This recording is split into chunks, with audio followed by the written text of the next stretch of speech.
Hi class and welcome back to our classroom. Ako po si Madam Salinel at isa po akong teacher na naka-base dito sa Philippines. Sa video natin ngayon, pag-uusapan natin ang Python. Ang Python ay isang programming language na ginagamit ngayon sa paggawa ng iba't ibang application na ginagamit ng mga generation natin ngayon, ng mga kabataan natin ngayon. At isa sa mga topic na pag-uusapan natin ay ang built-in data or specifically the collection types that we use to create a program or an application. So, mag-umpisa tayo sa apat na klase ng data type. Ito yung list, tuple, set, at dictionary. Pag-usapan natin yung tigda-dalawa muna. Unahin natin yung first two and then maggagawa tayo ng examples, magsasay tayo ng examples. At yung second two or last two data types naman yung gagamitin natin, pag-aaralan din natin separately. Okay? So, sa pag-aaral natin ito, gagamit tayo ng Visual Studio Code. So, dapat meron kayo niyan sa inyong devices, pati ang Python, install natin yan. So, pwede natin yan makuha sa mga Microsoft Store or sa Apple Store, or pwede po kayong dumiretso sa website nila para ma-install ang dalawang kailangan natin para sa pag-aaral ng Python. Okay, so pag-usapan natin yung list at tuple. So by definition, list is a collection which is ordered and changeable. So kapag gumagawa po tayo halimbawa ng basic na listahan, so ordered po yan, so depende po chronologically, alphabetically, or kung paano natin siya isinulat dun sa list natin. Pwede rin siyang mabago, pwede siyang palitan, or pwede siyang maduplicate. So, halimbawa, mag-example po tayo ng ganitong variable. So, meron tayong sample list, banana, or apple, banana, cherry, print, sample list. So, pag sinabi natin ordered, kung paano natin siya sinulat dito, ganun siya lalabas doon sa ating output. So, punta tayo ngayon sa ating Visual Studio Code. So, new file tayo. Piliin natin yung text file built-in. And so, medyo lakihan natin yung font natin para makita natin yung ating content.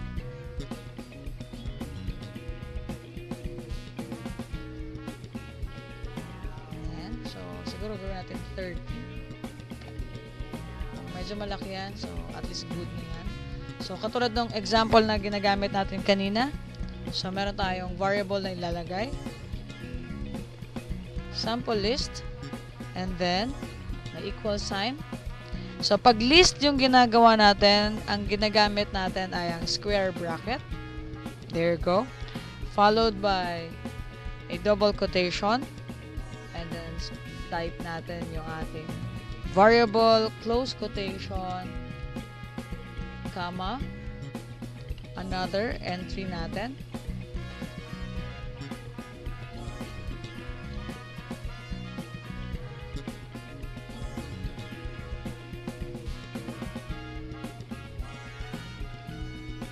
Then close quotation or close bracket, square bracket yung ginamit natin. And then this time, print natin. Okay?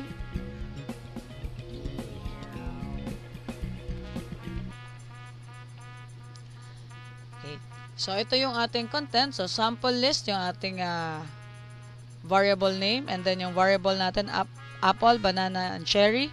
And then we have the print function here. At ang ipiprint natin or ang i-display natin ay ang sample list. Save muna natin.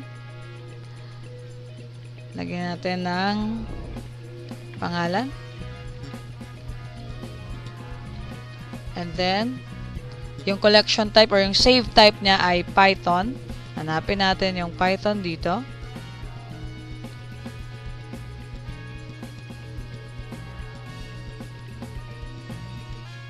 There you go. And then save. Okay, so for this, and then nasulat na natin yung ating variable name. Meron tayo ditong variables sa loob ng ating square bracket, and then na-print na natin na siya.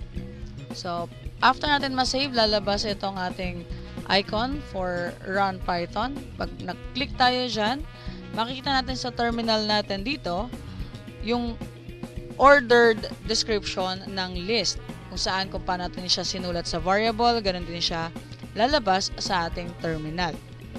Going back doon sa ating definition ng list, yung list din natin ay indexed, meaning you can search the content of the variable by typing the indexed number of the variable. Dito, yung first index niya, or meaning yung first entry, itong first entry natin sa variable, ang index number niya ay 0, yung second naman ay 1, yung third ay 2, and so on. So, pag tinype natin yan, dito sa ating variable, or sa ating print, let's just put it in a square bracket. For example, lagay natin ng 1, and then i-play natin. Lalabas lang sa terminal natin is 1, which is yung banana. Kung ito naman ay pinalitan natin halimbawa ng 0, play natin yan, lalabas lang ang apple. So, pwede natin ma-identify or makuha yung specific na laman ng variable by typing the index number of the variable. Now, here naman sa ating list pa rin, matatanda natin ito yung sinulat natin sa ating Visual Studio Code. Ginamitan natin ng index. So, ito yung pagsulat natin, how to access the content of the variable. Now, paano natin siya babaguhin? Changeable kasi pag list. So, ang gagamitin natin, sample list. So, meron tayong variable name, meron tayong variable dito, and then, dun sa second niya, which is dapat ito ay small letter lang. No? So, sa pagta-type natin ito. So, variable name, and then yung index number, tapos kung ano yung papalitan, ipapalit natin.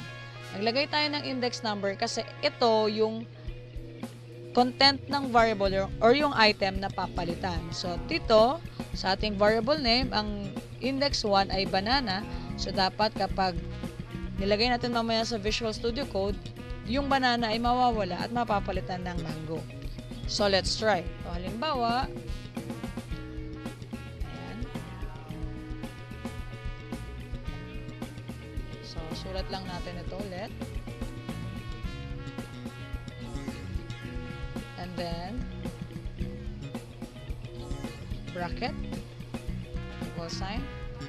Let's put it inside the close quotation. And then, yung sa print, palitan natin. Tingnan natin ngayon kung mangyayari.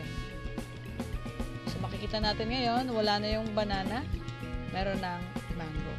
So, ganyan yung pagpapalit ng content sa list. So, paano naman pag magdadagdag tayo ng item? Sabi natin kanina, pwede nating baguhin, pwede nating dagdagan, pwede nating alisan ng laman yung ating content or yung ating variable.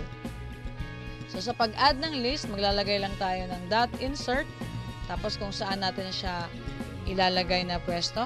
So, kung ang banana natin ay index number 1, dahil nilagay natin dito yung 1, yung mango, sisingit dito in between apple and banana. Tingnan natin dito.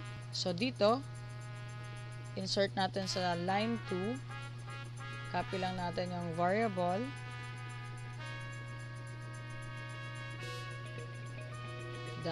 .insert. Open parenthesis. Let's type 1. And then, ilagay natin yung mango. Yung i-insert natin.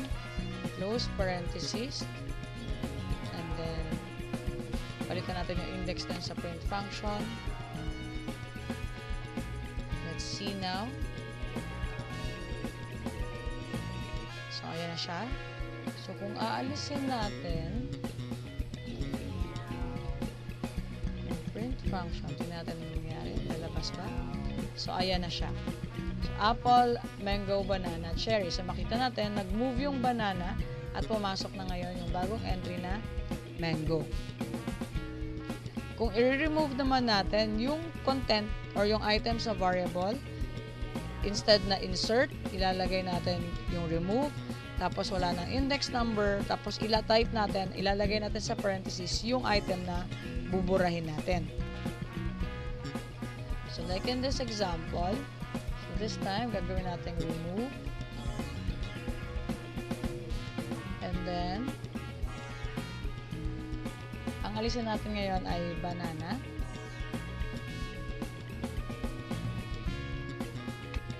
Ayan.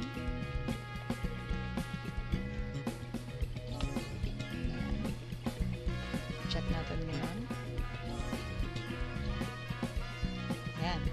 So, nakita natin na yung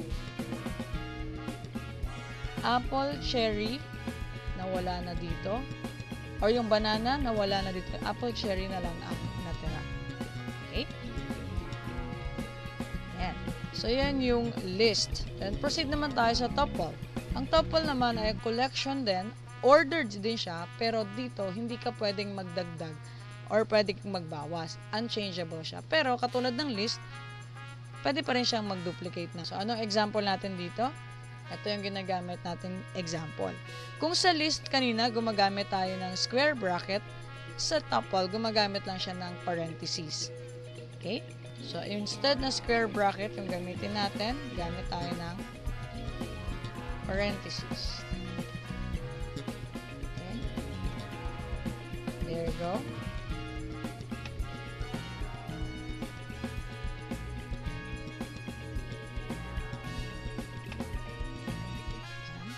Tingnan natin yung difference ngayon. Ulitin natin. So, makikita ninyo, dito sa terminal, nilabas niya sa taas ang square bracket kasi ito ay list. Samantalang sa baba ay naka-parenthesis. Ordered siya kasi kung paano natin siya sinulat dito. Halimbawa, palitan natin to ng mango, ng cherry, apple. So, pag sinulat natin siya dito, makikita natin na kung paano natin siya sinulat dito sa content or sa variable natin, ganun din siya lalabas sa terminal. Yan yung tinatawag nating ordered. However, ang kaibahan ng tuple sa list, unchangeable siya. So, hindi tayo pwedeng magsingit. Pero, tulad ng tuple or tulad ng list, ang tuple ay index din. So, meron din siyang pwedeng ma-access yung content ng variable nyo. So, yung first item sa variable ay 0, second ay 1, the third one is 2, and so on. So, kapag tinype natin yan, maglagay tayo ng index number dun sa print function. Kung ano lang yung nandito or yung content dito, yun lang yung lalabas. Okay?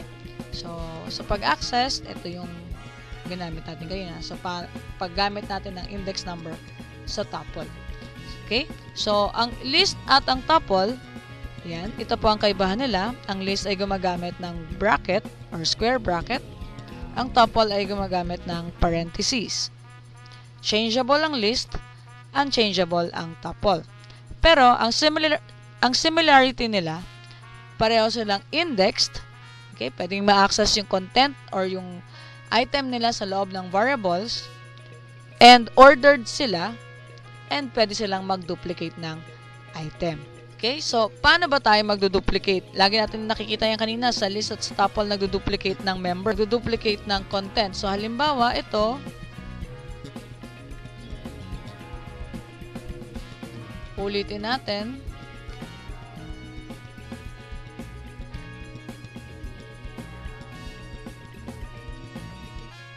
Here. Kita natin siya. Ayan. Pwede siya ma-duplicate. Ganon din sa cherry or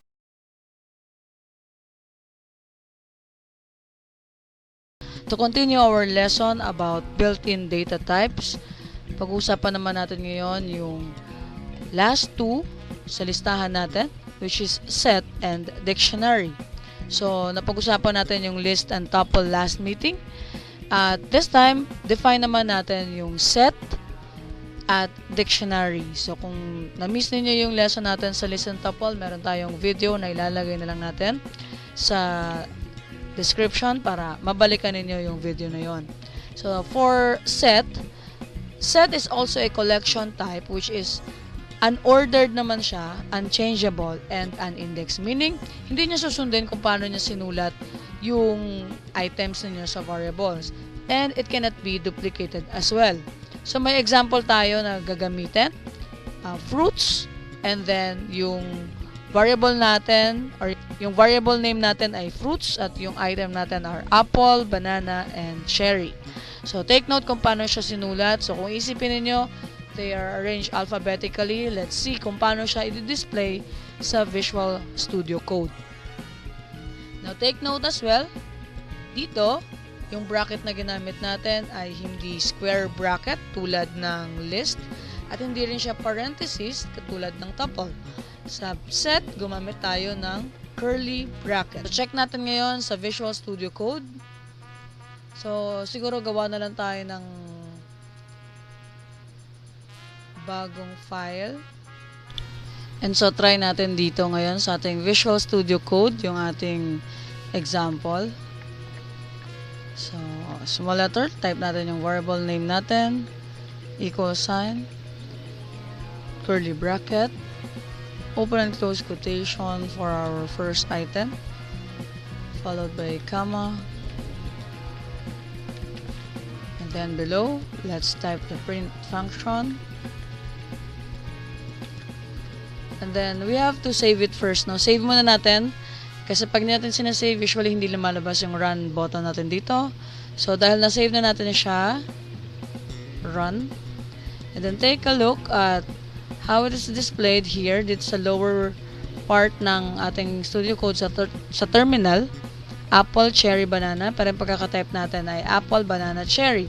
If we are going to run this again, makikita natin iba na naman yung order niya. Cherry, banana, apple. And if we're going to play it again, apple, banana, cherry. And if we keep on doing this, makikita natin na iba-iba yung kanyang order na nakalagay. So, again, hindi nyo susundan yung kung paano nyo isinulat doon sa inyong item. Okay?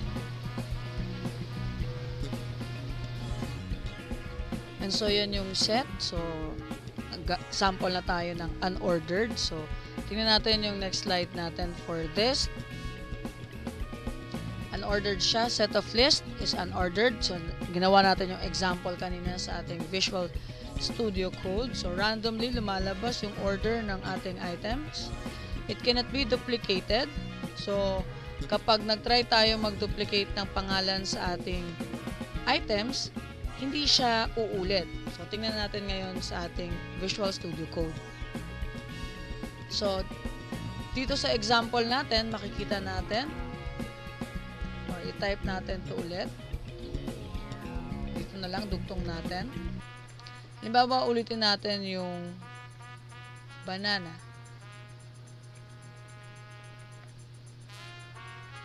Okay. Okay. And then, print fruit tayo. So, print natin ito. So, we can expect na uulit yung word na banana. Ayan, we have 2 bananas here. But, dito sa ating display, wala naman. Hindi siya umulit. Okay? So, halimbawa, palitan natin yung apple. So, pag ganun pa rin. Okay? Random lang talaga yung appearance ng ating item dito. Unchangeable. Once a set is created, you cannot change its items, but you can remove items and add new items. So, hindi natin siya pwedeng mabago, hindi natin pwedeng palitan, pero pwede natin siyang dagdagan or alisan. Okay? So, paano ba natin siya gagawin, no? So, i-example natin yan. Pero bago yan, tanda natin, ang set ay unindex katulad ng list and tuple na pwede natin gamitan ng index number. Sa set, hindi. Okay? So, paano natin ma-access kung hindi natin may magagamitan ng index or walang index yung content ng set?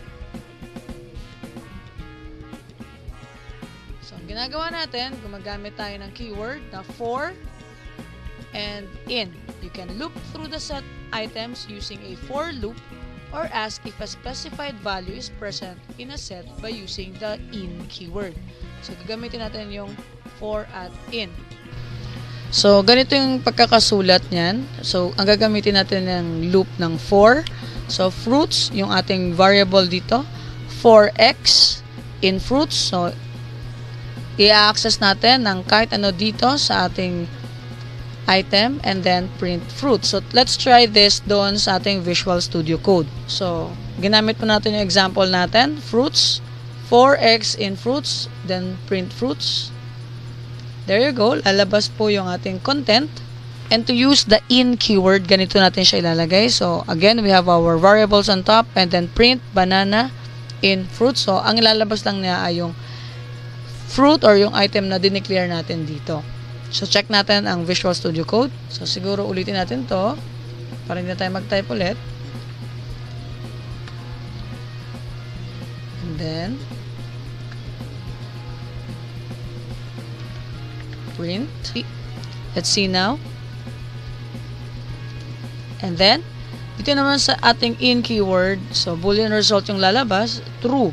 Ibig sabihin, yung hinahanap nating word or banana ay nasa items natin. If maglagay tayo dito ng wala doon sa given item, ito na yung lalabas. So, yung false naman. So, ganyan yung paggamit ng set. So, meron siyang curly bracket, unordered, unchangeable, and unindex, and cannot be duplicated. And then, still for the set data type, we have to know how to add items dun sa set natin. Halimbawa, gusto natin dagdagan or bawasan yung content ng item natin. So, ilalagay lang natin yung before yung print function is fruits dot add, and then kung ano yung gusto nating ilagay. Or kung gusto naman nating alisin, fruits dot remove naman yung ilalagay natin doon sa ating item. So, try natin.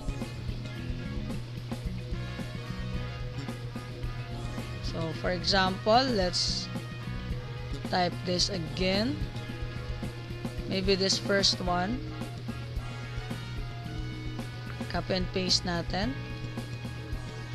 Tanggalin natin yung duplicate. Ayan. And then, magdadagdag tayo ng item dot add, and then ano yung gusto nating ilagay. Halimbawa, ilagay natin mango. Then let's see. So makikita natin, ito na siya. Ito yung bagong entry natin, cherry, mango, apple, banana. Now, if we are going to remove another item here naman,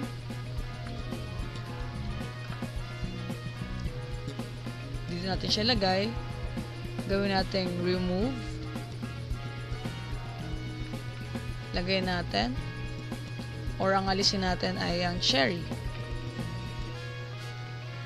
And then, play natin. There you go. So, kung kanina dinagdag natin yung mango, dun sa pangalawa naman, inalis natin yung cherry. Kaya ang natira na lang ay apple and banana.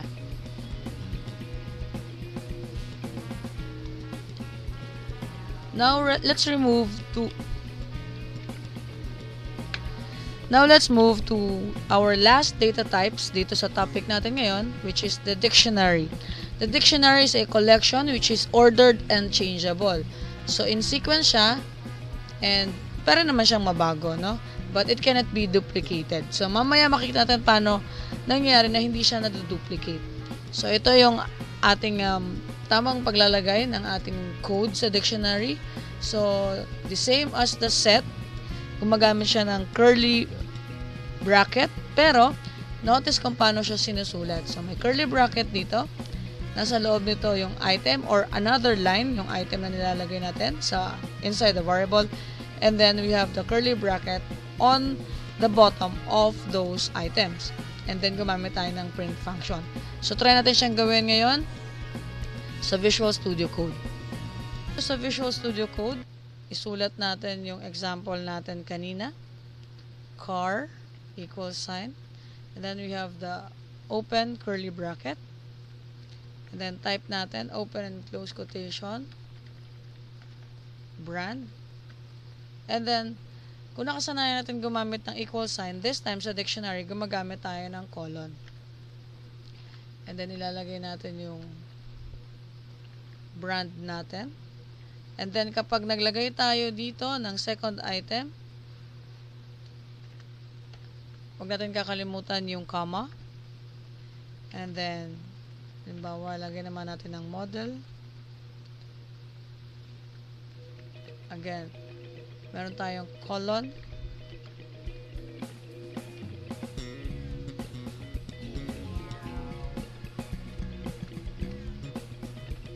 Comma. We have the year. Colon again. And then 1964, I believe. At kung wala na tayong ilalagay or idadagdag, ilalagay natin yung curly bracket. And then let's print. So, ayan yung kanyang print function.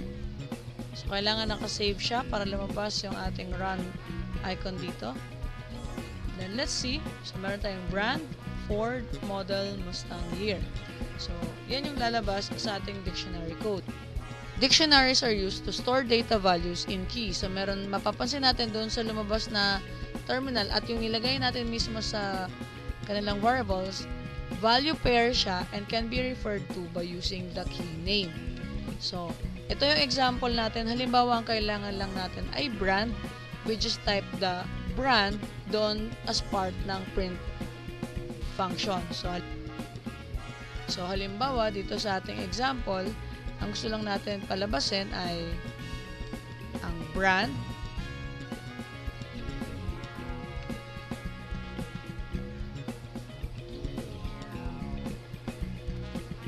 Play natin. May error tayo. Check natin yung error. Ayan, nakalimutan natin yung quotation. There you go. Ang lumabas lang ay kung ano yung equivalent value ng ating brand, which is Ford. So, take note, katulad ng error ko kanina, make sure na lahat ng punctuations na kailangan sa Visual Studio Code ay nailalagay natin yung required kasi mag-error siya. Okay? So, kung ayaw naman natin sa brand, halimbawa, gusto natin gamitin ng model, serves the same, model naman ang lalabas. And sabi natin kanina, it cannot be duplicated. Katulad ng example natin dito, maglalagay tayo ng 2 year. So, halimbawa, ito, maglagay tayo ng year.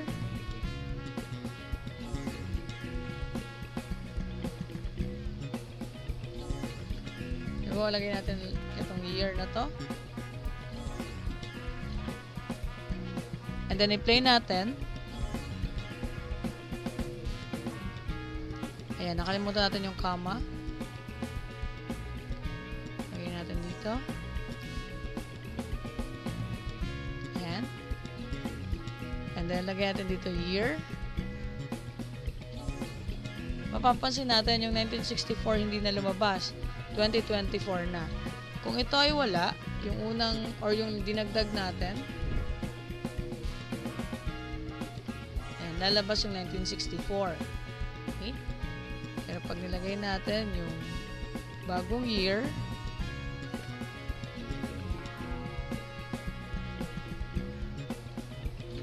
huwag nakakalimutan ng punctuation, hindi siya sinusunod ng Visual Studio Code.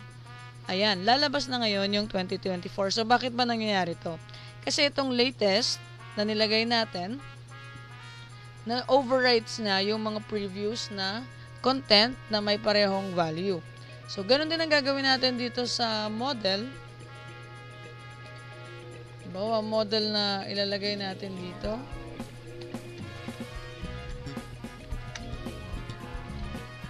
Not really good with cars, but halimbawa, ilalagay natin ABC. And then, ang hanapin natin dito ay brand, or model rather.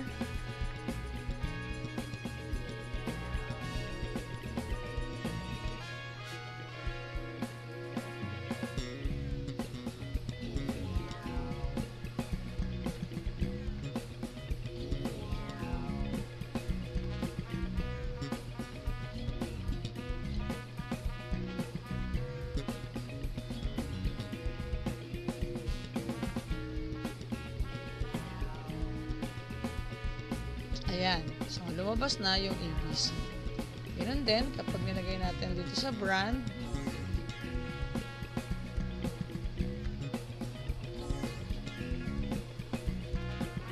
gawa 1, 2, 3, comma, and we look for the brand.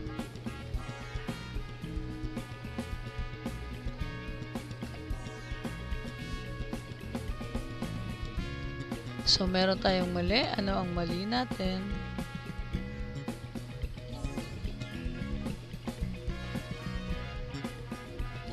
Ang dalawa yung double quotation.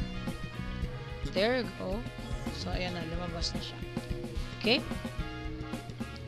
So, yan po yung ating last data type collection na pag-uusapan. Meron tayong set and meron tayong dictionary.